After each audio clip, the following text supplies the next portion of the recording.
Wala po akong idea pagdating sa e-commerce. Nahit ko po yung first 6 digit ko po na sales sa pamamagitan po ng e-commerce ng Chantal. Nabago po yung pananaw ko po, lalo na po sa pagbi-business.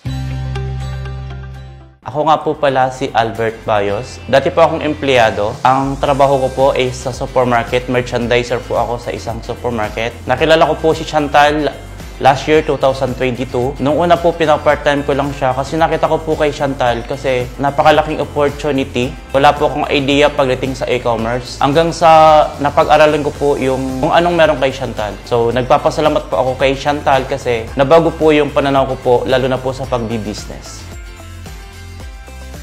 Nung time po na pinasok ko po yung e-commerce, so nagkaroon po ako ng benta. Ang una ko pong benta kung hindi po ako nagkakamali, nasa 3,000 lang. So sobrang saya ko na po noon kasi maliit po na talaga pero alam ko yun na po yung simula na bibigay sa akin ng malaking benta. Kasi sabi nga nila, lahat ng malaki ay nag-uumpisa sa maliit. Natutunan ko po yung mga natututunan ko sa training. Sa Chantal po is complete po ng training. Nung in-apply ko po siya, na-realize ko po nang dumarating na po yung ilang buwan, nahit ko po yung first 6 digit ko po na sales sa pamamagitan po ng e-commerce ng Chantal. Dahil po sa mga natutunan ko, sobrang laking pasalamat po ako kasi kumbaga nagkaroon ako ng malaking opportunity para po mabago ang buhay sa pamamagitan po ng Chantal Direct Sales.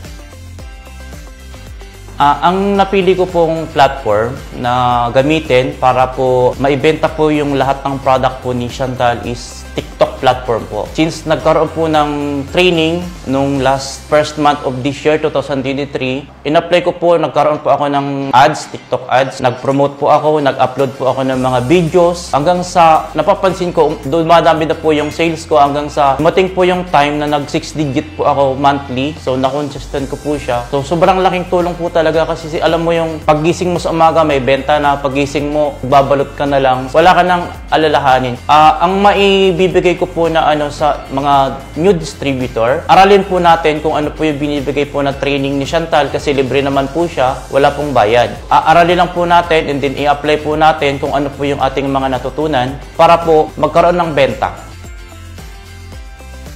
Na-realize ko sa ginagawa kong business ngayon is napakahalaga ng customer relationship. Babalik at babalik siya sa'yo para bumili. Naalala ko, one time na may nag-message sa akin sa TikTok. Sabi niya, try niya daw muna. Sabi ko, ma'am, subukan po ninyo. Sabi ko, balikan po ninyo ako, ma'am, kung ano po yung mangyari doon sa product na binili nyo. After niyang gumamit, nag-message siya ulit. Sabi niya, sir, laking tulong po nung product po ninyo kasi napansin ko po sa anak ko, gumagana na po yung pagkain niya, yung pagtulog niya po, humahaba na at saka po, lagi napapansin po ng teacher niya, gumagaling na po siya sa pag-aaral compared nung hindi pa po siya nag-take ng product po na binili ko po sa inyo. Nung time na yon, palagi ni siyang repeat purchase. Ang kagandahan pa po nun, bukod dun sa product na binili niyang una, naibigay ko din sa kanya ibang product po ni Chantal. Kumbaga pati sa ibang mga kakilala niya na i-introduce niya rin yung product para po bilhin po or i-purchase po yung product po na meron ako sa aking TikTok shop. Ang ginagawa ko lang po ngayon is continuous po ng learnings. Ang e-commerce ngayon or ang natin ngayon, larangan po ng e-commerce is so kailangan i-adapt po yung mga bagong uso or kung ano man po yung trending para po makasabay po tayo sa pagbi-business, lalo-lalo na po dito kay Chantal.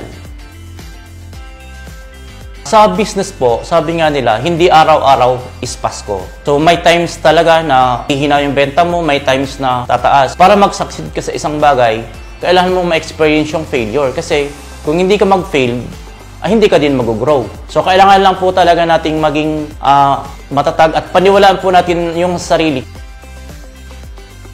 So, sa Chantal po is napakarami pong product. Tayo po yung mamimili kung ano po yung product po na i-market po natin online. Ang napili ko po is yung DHA. Yun po yung nakita kong market. Napakalaking tulong bukod sa nagigina ng sales at the same time, nakakatulong pa po tayo sa mga nanay na gustong tumalino, gustong tumaba, at gustong gumanda ang paglaki ng kanilang mga anak.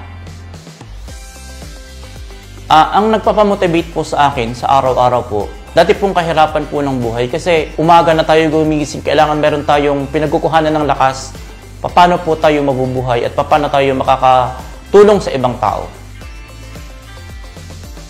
Ngayon po, Umabot na po ang Chantal sa 5 years anniversary. So, marami pong mga bagong aabangan, maraming mga bagong ituturo ang ating mga coaches and mentor. Kung meron po tayong napiling platform, doon po tayo mag-focus kasi para po move forward po tayo sa ginagawa po nating business dito kay Chantal.